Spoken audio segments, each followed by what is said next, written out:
romper unas cartas, una conversación, pero sobre todo la unión de tres artes: danza, música e interpretación.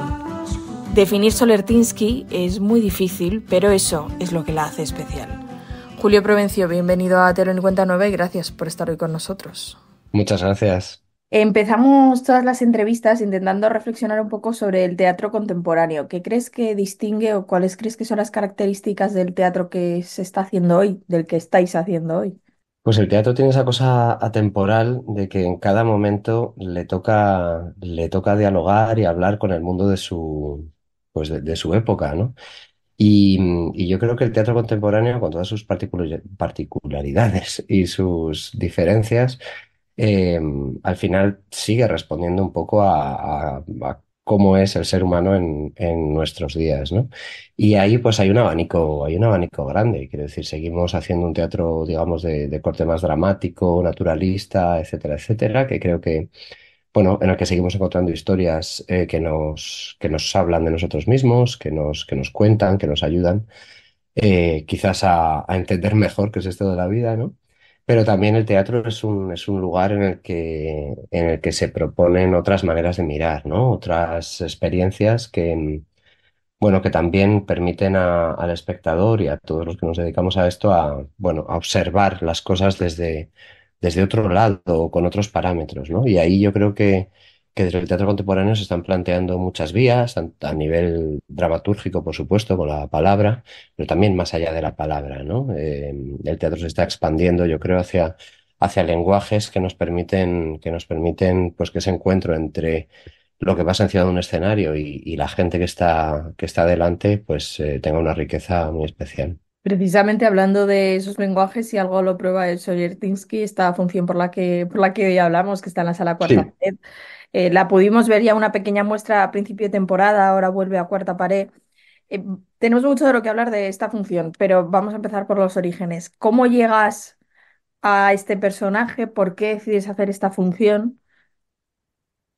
Mira, todo parte del trío número 2 de Sostakovich, que es una pieza para violín, violonchelo y piano que, bueno, pues que a mí me encanta y que llevaba mucho tiempo detrás de ella, con ganas de trabajar a partir de ahí, también porque tenía ganas de trabajar desde la música. Yo estudié música durante bueno, mucho tiempo, mucha parte de mi vida. Y había algo ahí que unir, que vincular entre teatro y música que me apetecía y hacerlo desde un lugar personal, que no fuera, digamos, dentro del concepto habitual de ópera o de teatro musical, ¿no? Entonces, trabajé un poco a partir de esta pieza y empecé como a descubrir capas, ¿no? Capas que estaban por debajo y vi que era un trío dedicado a Solertinsky, a este amigo de Sostakovich, y fui fijándome un poquito más en todo lo que suponía esa amistad, por qué lo compone, en qué momento lo compone. Y me di cuenta de que este trío, de alguna manera, lo que me obligaba era a hablar de eso mismo que quería, digamos, poner en evidencia Sostakovich, ¿no? Es decir, el homenaje a un amigo, un amigo con el que se ha ido trabando una amistad que va más allá de lo personal, porque también tenía mucho que ver con lo profesional, ¿no? Con el sostenerse en tiempos de dificultad. Y de repente eso resonaba en mí, resonaba mucho en mí en un momento el año pasado en que, bueno, tenía muchas dudas, ¿no? De si se puede seguir haciendo teatro cuando uno está muchas veces, bueno, pues no te diré solo, pero sí con bastantes dificultades para poder sacar adelante nuevos proyectos. Entonces traté de hacer un proyecto en el que se reflejara esa voluntad, ¿no? Es decir, hacer arte para recordar que esto se hace juntos, para recordarnos que es a través de la gente cercana, de los que confían en ti, como podemos seguir insistiendo en que como artistas tenemos algo que contar o propuestas que lanzar, ¿no? Al mundo, al espectador, etcétera. Y de ahí se fue armando pues toda una dramaturgia que es la que arma el espectáculo. Y precisamente armando toda esa dramaturgia y con tu bagaje musical que comentabas que muchos años trabajaste en la música, eh, ¿qué has encontrado en la pieza o qué has redescubierto de la pieza? Pues mira, he redescubierto sobre todo el juego. Es una pieza muy, muy burlona en muchas ocasiones. Tiene una parte muy lírica, tiene una parte más dura, más rítmica, pero hay una parte, hay un trasfondo de mucho juego, un juego que a veces puede ser incluso un poco, ¿cómo decirlo?, grotesco, burlesco, incluso salvaje, ¿no?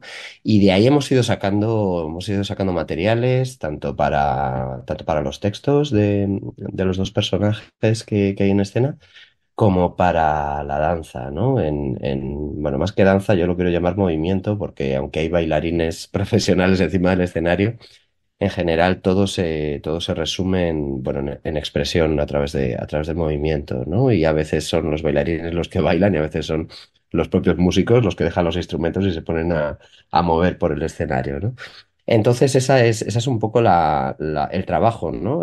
Tratar de sacar, pues de analizar el trío en su máxima expresión, ¿no? Tanto en la parte más estructural, formal, como en los motivos temáticos que usa.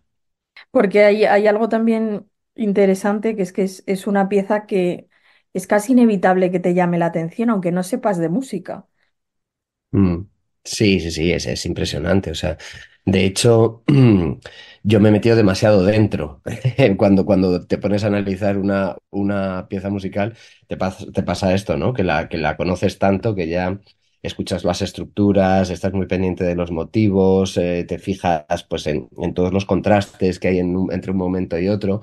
Y claro, por ejemplo, las actrices, la primera vez que lo escucharon, les daba completamente igual todo el análisis que yo les había contado previamente, porque lo que recibían es el impacto brutal, ¿no? Que tiene la escucha de la música por primera vez, o sin tener todos esos, ¿cómo decir?, esas pistas, ¿no? Para analizarla o para descubrirla. Y eso es lo interesante, claro, porque al espectador, a mí no me interesa que se pare a buscar en la música, pues qué sé yo, conceptos, estructuras, nada que ver.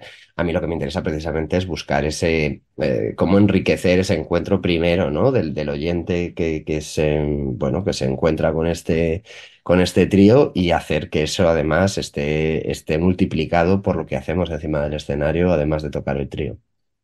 Y además diría que la música tiene un poder que no tienen el resto de artes, que es que por compleja que sea, no hace falta que entiendas nada, cosa que no le pasa a la literatura, cosa que probablemente tampoco le pasa al arte, a la pintura. Quiero decir que la música no requiere de saber nada, simplemente te llega y ya. Claro, y también eso es lo que yo trataba de explorar, ¿no? Con este espectáculo. O sea, intento que el espectador se coloque en un lugar en el que se coloca normalmente el oyente de música, ¿no? Esto que tú dices, de alguna manera, cuando uno sí, se pone una canción, se pone una música o incluso va a un concierto, como que físicamente incluso nos colocamos de otra manera, ¿no? Como que privilegiamos de otra manera los sentidos, ¿no? No solo la escucha, ¿no? También vemos.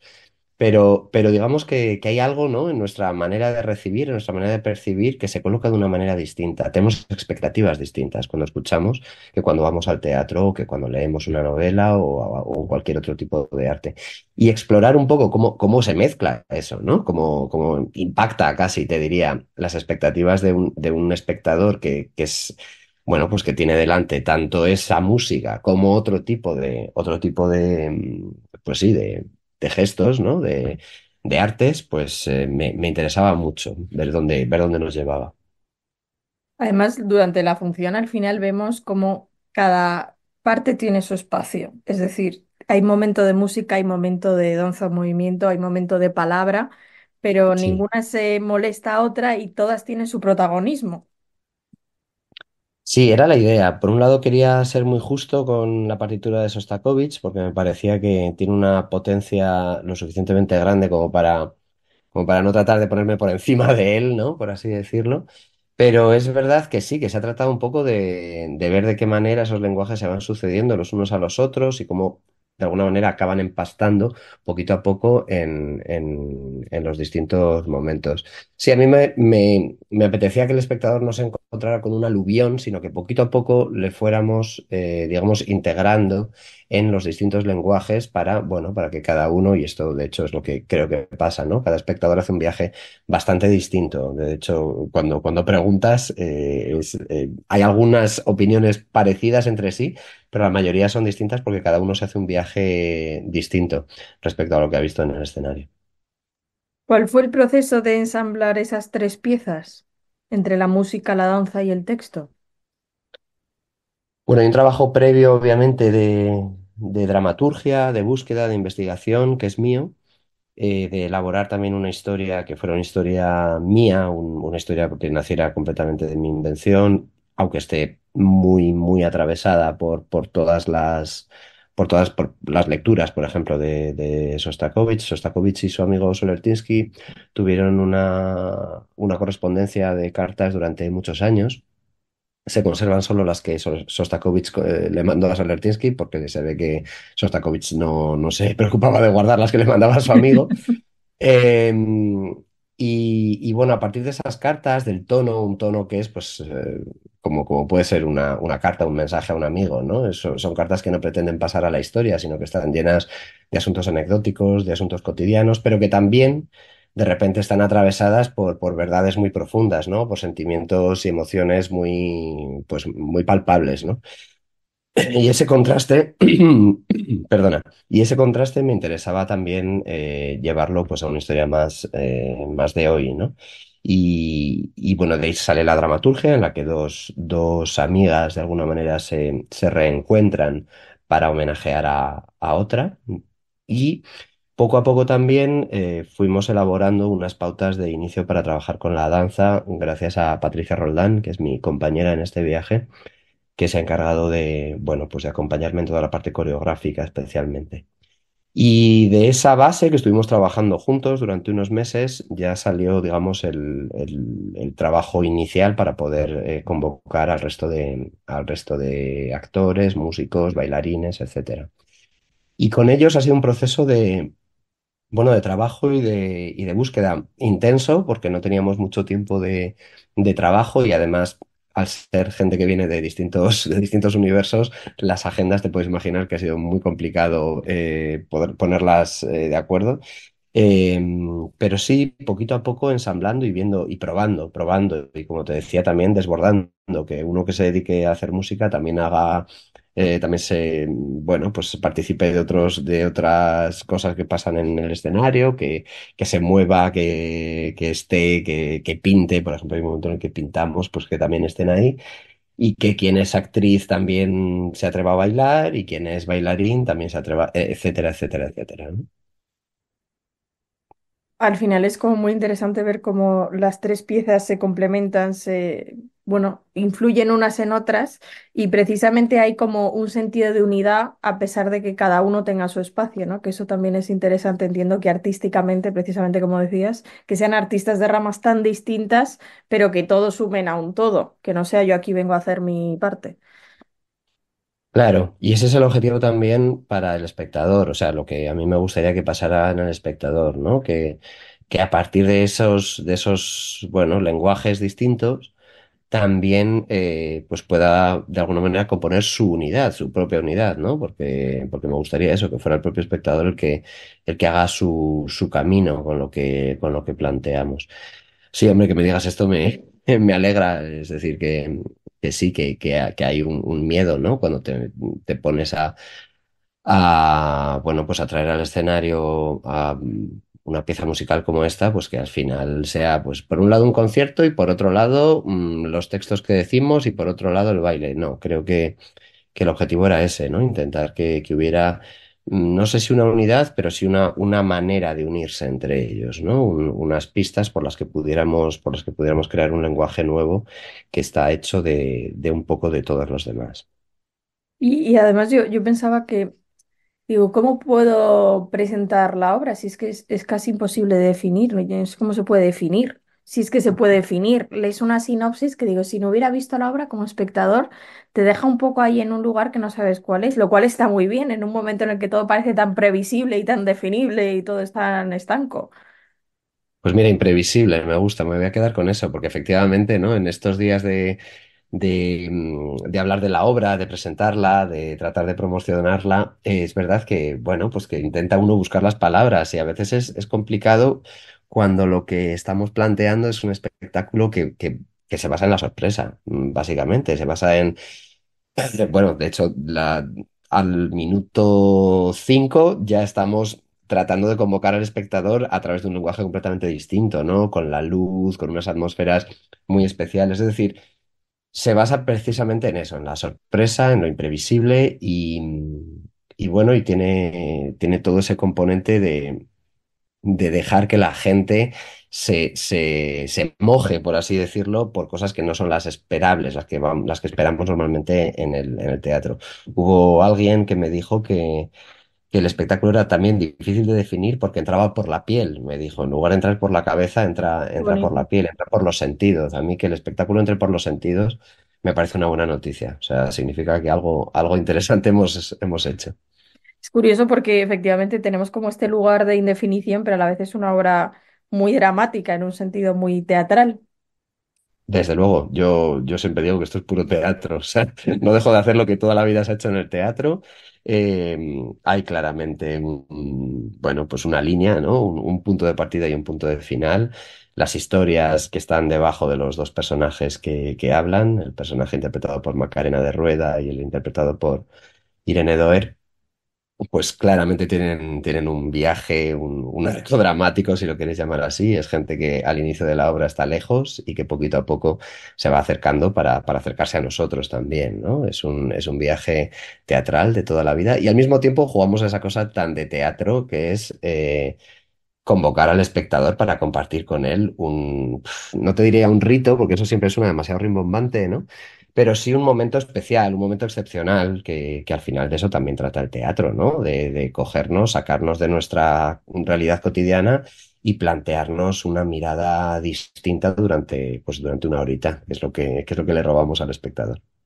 Y es verdad que, claro, decías, esto es como bastante difícil de definir porque en el fondo a lo que nos lleva la obra es la dificultad de intentar llenar una ausencia, de intentar definir el vacío o también un poco este intento de llenar ese vacío. En el fondo es todo un intento de intentar acotar algo, valga la redundancia, que no se puede acotar. Claro, Sostakovich lo hace magistralmente, lo de llenar el vacío de cuando desaparece su amigo, lo hace con la música, que es un tío pues que controla, que sabe hacer eso, ¿no? Y te hace esa obra increíble cuando muere su amigo Solertinsky. Yo creo que para afrontar algo parecido, ¿no? O para abordar ese tema de la pérdida, claro, yo necesitaba convocar un poco todo lo que a mí me resuena, ¿no? Y a mí lo que me resuena es el teatro, que desde mi punto de vista es un espacio para eso, para la mezcla de lenguajes, para el colocarnos desde muchas perspectivas para hablar de una misma cosa. Y efectivamente, también de eso va la obra, ¿no? De probar a ver cómo se hace esto y de no estar de acuerdo, ¿no? De no estar de acuerdo, por supuesto, en este caso, con que haya desaparecido una amiga, no estar de acuerdo en cómo los demás quieren recordarla, en no estar de acuerdo, pero intentarlo, que eso también es muy importante, ¿no? Y que eso también creo que habla de, bueno, del gesto artístico, ¿no? De muchas veces no sabemos si vamos a encontrar el gesto exacto, pero hay que hacerlo, hay que hablar, hay que tratar de sacar adelante la creación y tratar de sacar adelante lo que a uno le bulle dentro, ¿no? Y sí, efectivamente, de eso va. Los mensajes que se mandan entre sí estas amigas ya no son cartas, son mensajes de WhatsApp. Eh, son intentos, son pruebas, a veces son, ¿cómo decirlo? Son peleas, son maneras de ver cómo afrontan la realidad que tienen encima. Recuperé lo que decías antes que te había dicho un espectador que la obra no entraba por la cabeza, sino por la piel. Al final es uno de esos espectáculos que suceden a pesar del espectador. O sea, te va a pasar, tú no tienes que racionalizarlo, ¿no? Que a veces pasa que el teatro nos lleva a un exceso de racionalizar y procesar, que también está muy bien, es otro tipo de teatro, pero aquí te pasa a pesar de ti. Qué bonito eso. Sí, sí, de hecho, bueno, sí que hay espectadores que salen con preguntas, ¿no? Preguntas muy de cabeza, muy de aquí arriba, ¿no? De la razón, de ¿y esto por qué pasa? ¿Y esto por qué? ¿Por qué? ¿Por qué?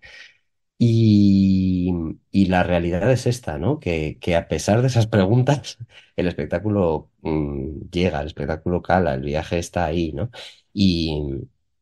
Y efectivamente, la pretensión es que también el espectáculo sirva para sacarnos un ratito de esa un poco manía lógica que inevitablemente nos lleva y que nos va armando la lógica de los tiempos cotidianos, ¿no?